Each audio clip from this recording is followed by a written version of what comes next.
Hoje eu vou revelar para você o que é o mal absoluto. Já tinha muita gente me pedindo, muita gente fala. Então eu vou falar hoje para vocês de Berserk. Caso você não conheça, Berserk é um mangá bastante aclamado, é publicado desde o finalzinho ali dos anos 80, a partir de 1988, e que muito recentemente gerou uma grande comoção, porque o seu autor, Kentaro Miura, ou no sentido original Miura Kentaro, morreu. E morreu deixando a obra inconclusa. Inclusive acabou de sair a notícia de que os seus assistentes vão continuá-la. Berserk é um mangá de fantasia sombria, Dark Fantasy, eu vou comentar melhor sobre esse gênero ou subgênero, e extremamente influente, desde a estética da série The Witcher até mesmo a série de games Dark Souls. Como é costume aqui no canal, eu comento esses mangás muito longevos a partir dos seus arcos de história. É uma maneira que eu tenho de conseguir aprofundar e não ficar repetindo platitudes por aí, como do tipo baita roteiro e da arte, não tenho nem o que dizer, de tão linda. Por isso, nesse vídeo aqui eu vou analisar o arco O Espadachim Negro, que é um arco de histórias que dura basicamente os 3 primeiros volumes do mangá. Quem já leu o mangá sabe que é um arco que não nos diz muita coisa, ele serve apenas para apresentar os personagens, apresentar esse universo. Mas para quem já leu o mangá sabe que esse primeiro arco é muito importante porque ele aqui é quem estabelece o conceito de mal que vai atravessar toda a série. Um conceito de mal que mesmo fãs de Berserk não param para pensar, do tipo: peraí, que mal é esse? O que é o mal para a série Berserk? Então vou apresentar aqui nesse vídeo um pouco do mangá para quem nunca o leu e aprofundar algumas questões, sobretudo essa ideia de mal absoluto. Mas antes de nós adentrarmos num terreno de demônios e vicissitudes, eu peço que você curta o vídeo se estiver curtindo, compartilhe e se inscreva caso seja novo por aqui. O Godinho Sarjeta só cresce graças às suas hordas infernais, que são, no caso, os seus apoiadores. Seja você também uma pessoa maligna e você vai ter recompensas desde que você faça trato com este diabo aqui. Entre elas estão grupo de estudo, live aqui comigo, grupo no Telegram, sorteio de gibi. Eu vou deixar o link dessa proposta infernal na descrição do vídeo e no primeiro comentário fixado. Mas vamos lá.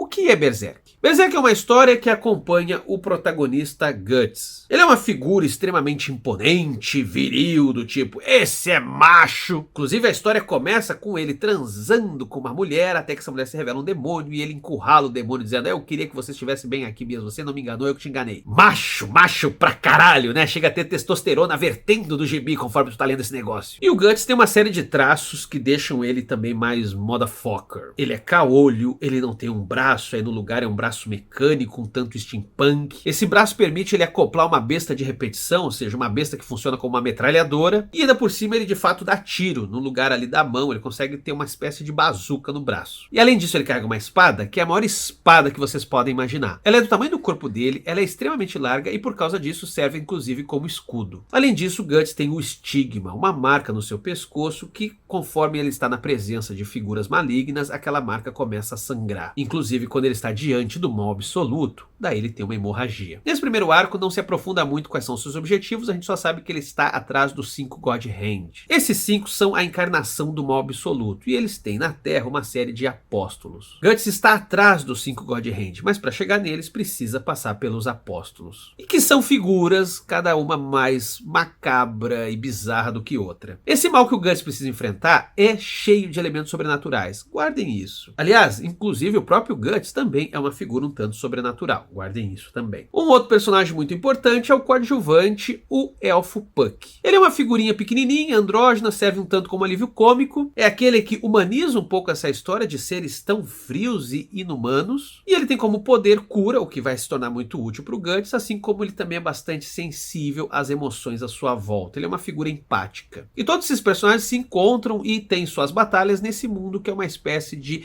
fantasia medieval gótica. Aliás, aqui cabe aprofundar isso, né? Berserk costuma ser considerado esse ícone da Dark Fantasy, da fantasia sombria. Só que assim, ó, não tem uma definição muito clara do que é Dark Fantasy, o que é fantasia sombria. Algumas obras entram nesse balaio, outras saem, dependendo do cara que está comentando isso, outras fazem parte. Não tem uma lista de características muito clara do que seria uma fantasia sombria, vocês estão entendendo? O que dá para comentar é o que é essa Dark Fantasy que Berserk acaba consolidando. Em linhas gerais, é uma espécie de fantasia medieval, só que com elementos muito góticos e dotada de personagens extremamente sobrenaturais, muitas vezes com elementos extremamente hiperbólicos, como uma espada gigante, armas que são tanto anacrônicas. E claro, né, não podia ficar de fora, muitos e muitos demônios. A ideia do mal absoluto sempre perpassa essa Dark Fantasy. Dá pra dizer, sem forçar tanta barra, que o mal absoluto é um tropos, a palavra tropos é muito bonita, é um tropos da Dark Fantasy. Algo que é bastante diferente de outros subgêneros do horror, no qual não existe exatamente um conceito de mal absoluto. As pessoas são más, mas elas também têm lados bons, etc, etc. Ou seja, o horror psicológico, por exemplo, tende a explorar mais essas nuances. Já a Dark Fantasy não, ela procura investigar, se aprofundar no que seria puramente o mal. E aí que esse papo começa a nos interessar mais, porque é nessa investigação do mal absoluto que Berserk acaba se distinguindo. É uma série que leva muito a sério, que trocadilho horrível, é uma série que leva muito em conta o quanto o mal permeia a vida e o quanto que existe um mal que está talvez além da vida. Para dizer de um jeito bonito e filosófico, Berserk é uma série sobre a metafísica do mal. Uma metafísica que também é uma ética, ou seja, como é que o mal se comporta? Quando é que nós somos maus a partir dos nossos comportamentos? No caso de Guts, bom, o quadrinho já dá, no primeiro momento, a letra de que ele é um cara que está longe de ser um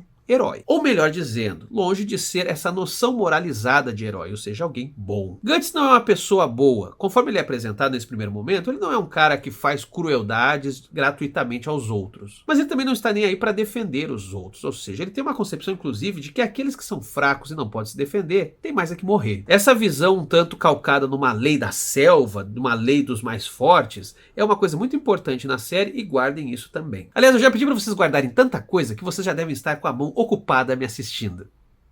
Não, pera. Mas vamos lá. O que é o mal em Berserk e por que isso é tão importante para a série? Antes de tentar responder isso para vocês, eu preciso dizer o seguinte. Berserk é um típico quadrinho, é uma típica obra cultural pós-moderna. E o que isso quer dizer? É que Berserk é uma obra que utiliza de uma série de referências culturais, de diferentes lugares, diferentes épocas, maçaroca isso tudo e consegue fazer algo bastante interessante. No caso dessa filosofia do mal que atravessa o mangá, você vê claramente referências de vários lugares. De um lado, considerando que a gente está falando de uma série que se passa numa Idade Média, fictícia, fantasiada, aqui prevalece muito um conceito que vem da patrística. A patrística é uma filosofia que vem dos primeiros padres, bem no comecinho da Idade Média, e um cara importante aí é o filósofo Agostinho de Hipona. E Agostinho conceitua o mal a partir da ideia de que ele é o nada, ele é a ausência da presença de Deus. Onde a obra de Deus não alcança, onde ela não chega, aí você tem o mal. Só que esse mal é o nada. Porque como Deus criou tudo e todos, então de alguma maneira Agostinho institui aí um paradoxo. Deus é um grande criador, mas existe alguma coisa que foge do controle dele. Como para resolver esse paradoxo você não pode dizer que existe uma criação que não seja de Deus, então Agostinho diz o seguinte: como não pode existir algo que Deus não tenha criado, não pode existir uma espécie de criação concorrente a Deus, o mal então se torna esse nada, essa coisa que está para além da criação, mas que por sua vez também não cria absolutamente nada de novo. Para isso não ficar tão complicado, dá pra gente usar aqui o exemplo de uma lanterna. Quando você ilumina um determinado canto, todo o resto em volta está no escuro. Esse escuro, essa ausência de luz, seria aquilo que Deus não toca. Só que aquilo que Deus não toca é nada, é simplesmente ausência de luz. Contudo, esse reles nada, essa ausência de luz que não é tocada por Deus, pode justamente por estar fora da criação manifestar o mal. Dito de outra forma até mais rigorosa, ela é o mal,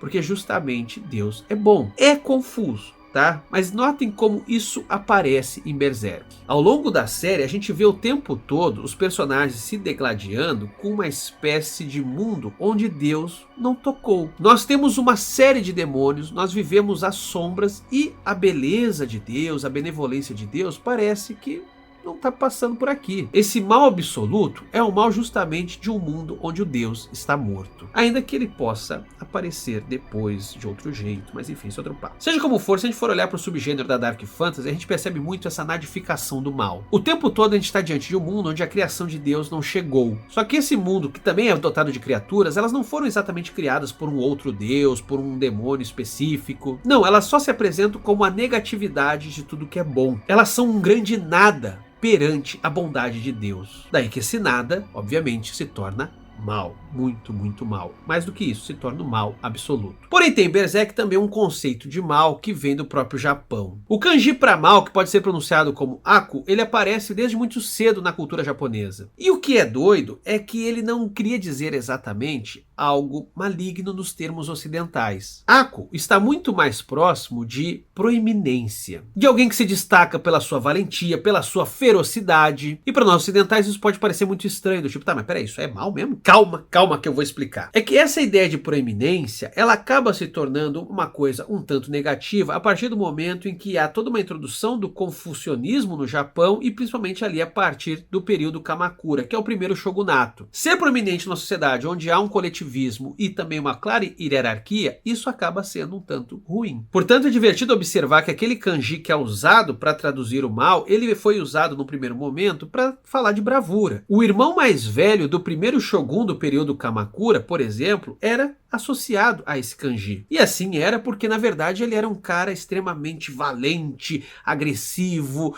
extremamente proeminente diante dos outros. Ele tinha uma espécie de sobrenatureza. Isso tá lembrando alguém?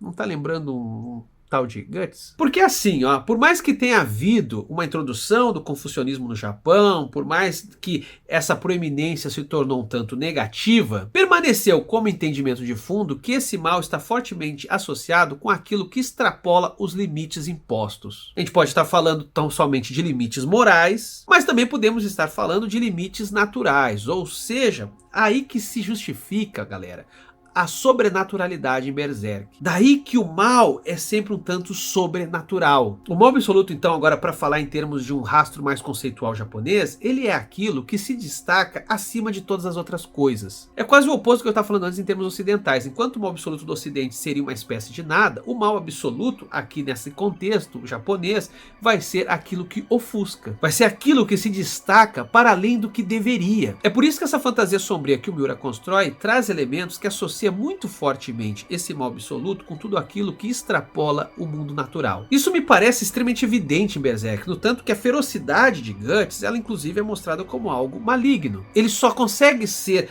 tão bravo, tão feroz, tão destemido justamente porque ele é carregado de mal. Ou seja, ele só consegue ser o espadachim negro proeminente que ele é porque ele também é uma figura maligna. É muito difícil talvez pra gente fazer essa concatenação, né? Porque afinal de contas a gente tá falando de uma forma de pensar muito diferente da nossa. O Ocidente valoriza muito o individualismo, né? Então essa proeminência individual a gente vê aqui como algo bom. É que é muito importante observar também a partir de um outro ponto de vista e, portanto, entender como que esse mal absoluto é conceituado em Berserk. Agora tem uma outra parada aí bastante interessante observar, né? Não é por acaso que a fantasia sombria de Berserk se passa numa Idade Média sombria, onde não há um imperador capaz de trazer um estado de direito. Estamos sempre pipocando entre senhores feudais que são figuras extremamente malignas, sombrias, ou seja, cada coisa bizarra acontece no seu feudinho. Ou seja, voltamos de novo para a imagem de um mal que só se prolifera justamente porque há uma série de particularidades e não há, portanto, algo que consiga trazer coesão àquela comunidade, aquele grupo,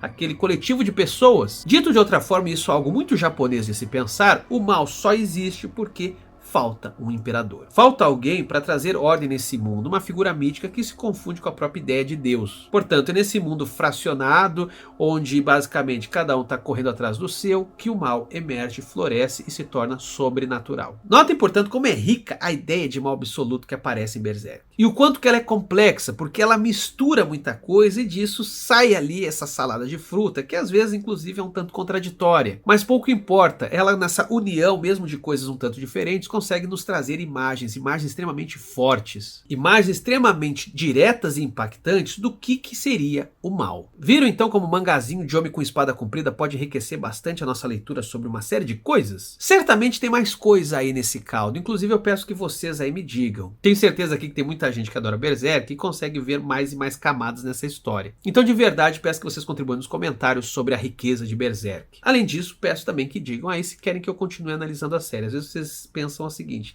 caramba, pedimos tanto e o cara me entregou esta bosta. Talvez valeria comentar inclusive isso, né? Não fala mais de Berserk, tá bom? Fala de outra coisa. Enfim, como sempre, peço que você siga a gente nas nossas redes sociais, TikTok, Twitter, Instagram. Obrigado por assistir e sejam malvados uns com os outros. Não, isso é um conselho horrível para se dar, mas enfim, vocês entenderam a piada. Contudo, essa característica de Aku acaba tendo... tá foda, Aku pra lá, Aku pra cá...